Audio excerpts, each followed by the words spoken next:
Olá, eu sou Martina Powell, do nosso Kimono Dourado. Sejam muito bem-vindos à nossa quinta aula.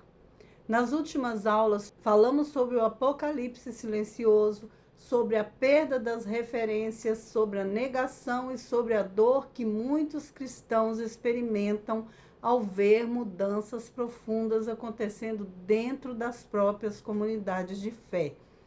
Hoje vamos abordar um tema que costuma gerar medo, julgamentos precipitados e muitas interpretações superficiais. Vamos falar sobre o luto espiritual e sua relação com a apostasia. Antes de continuarmos, quero esclarecer algo importante. Nem todo cristão desanimado se tornou apóstata. Nem todo cristão ferido abandonou a fé. Nem todo cristão que se afastou de uma instituição abandonou Cristo. Muitas vezes o que estamos chamando de rebeldia é uma dor não compreendida. Muitas vezes o que estamos interpretando como incredulidade é um luto que nunca foi reconhecido. E talvez compreender essa diferença seja uma das tarefas mais importantes dos nossos dias.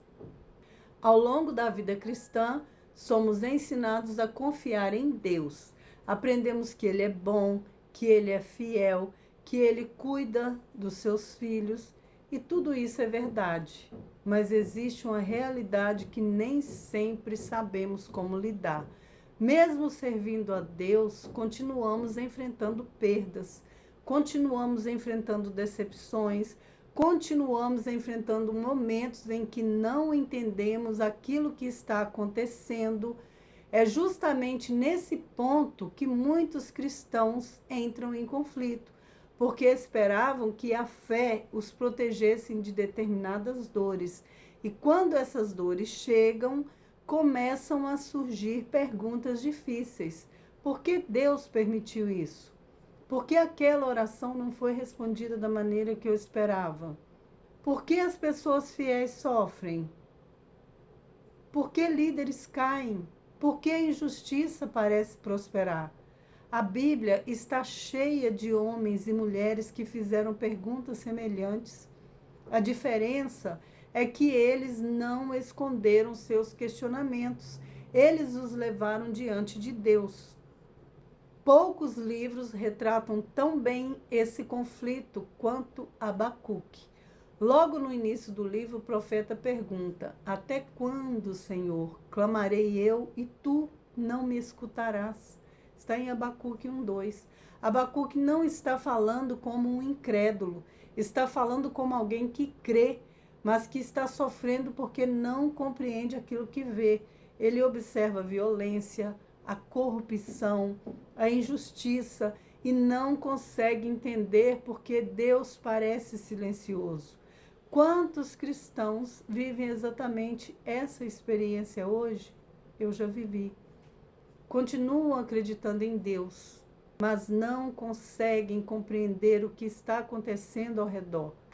E quando essa dor não encontra espaço para ser expressa, ela começa a se transformar em algo mais perigoso, o desânimo. Uma pessoa dificilmente acorda numa manhã e decide abandonar tudo aquilo em que acreditou durante anos.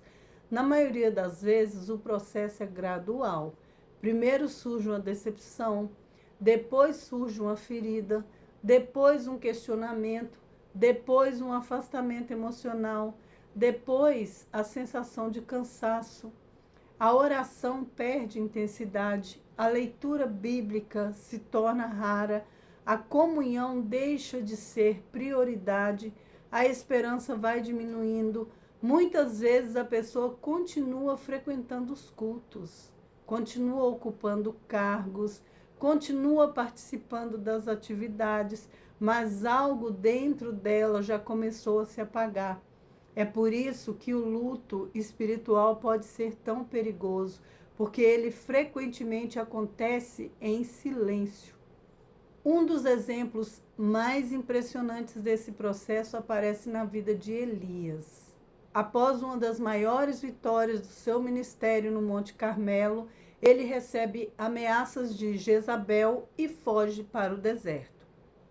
Ali encontramos um homem completamente exausto. Em 1 Reis 19:4, ele faz uma oração surpreendente. Basta, toma agora, ó Senhor, a minha vida. Observe que estamos falando de Elias, um dos maiores profetas do Antigo Testamento. Mesmo assim, ele chegou a um ponto de profundo esgotamento emocional e espiritual. Deus não respondeu com condenação, não respondeu com acusação.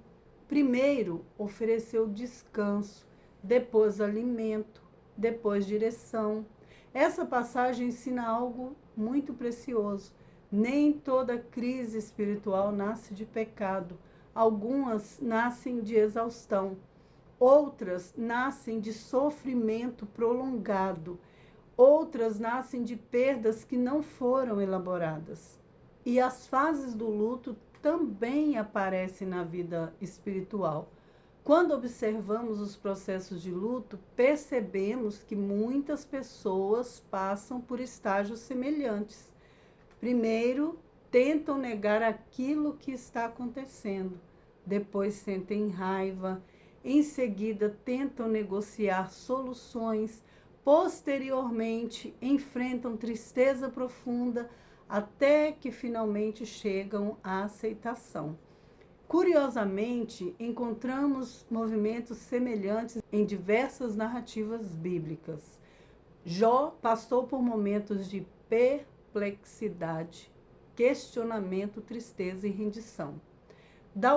Davi alternou entre lamento e confiança em muitos salmos. Jeremias expressou profunda dor diante da decadência espiritual de sua geração. Esses homens não eram incrédulos, eram seres humanos enfrentando perdas reais. A diferença é que não permitiram que a dor tivesse a palavra final. E quando a dor se transforma em amargura, gente? O problema não é sofrer, o problema é sofrer sem direção. Quando a dor permanece isolada, ela frequentemente se transforma em amargura. E a amargura possui uma capacidade destrutiva muito grande.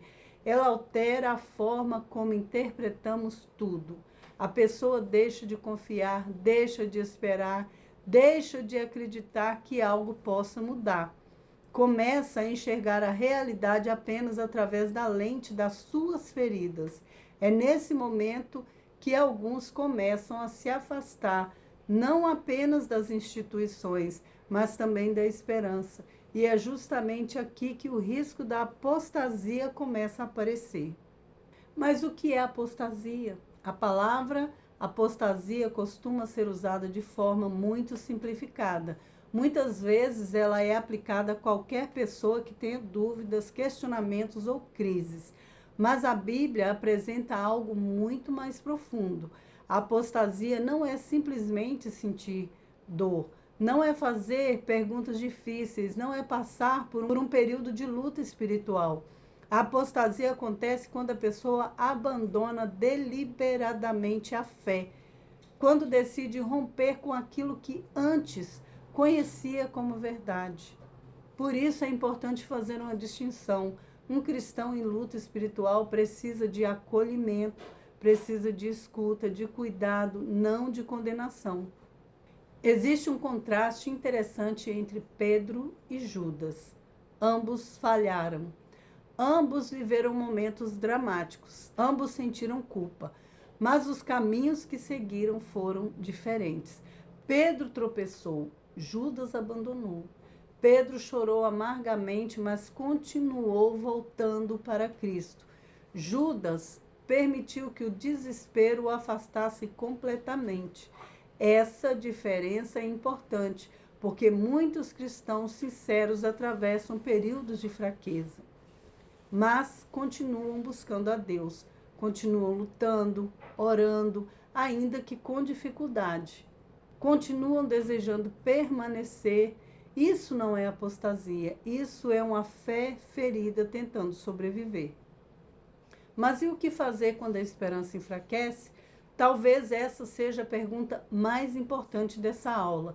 O que fazemos quando a esperança enfraquece? A Bíblia oferece algumas respostas muito práticas.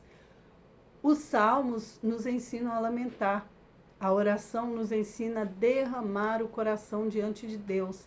A comunhão nos lembra que não caminhamos sozinhos. E as Escrituras nos ajudam a enxergar além das circunstâncias presentes.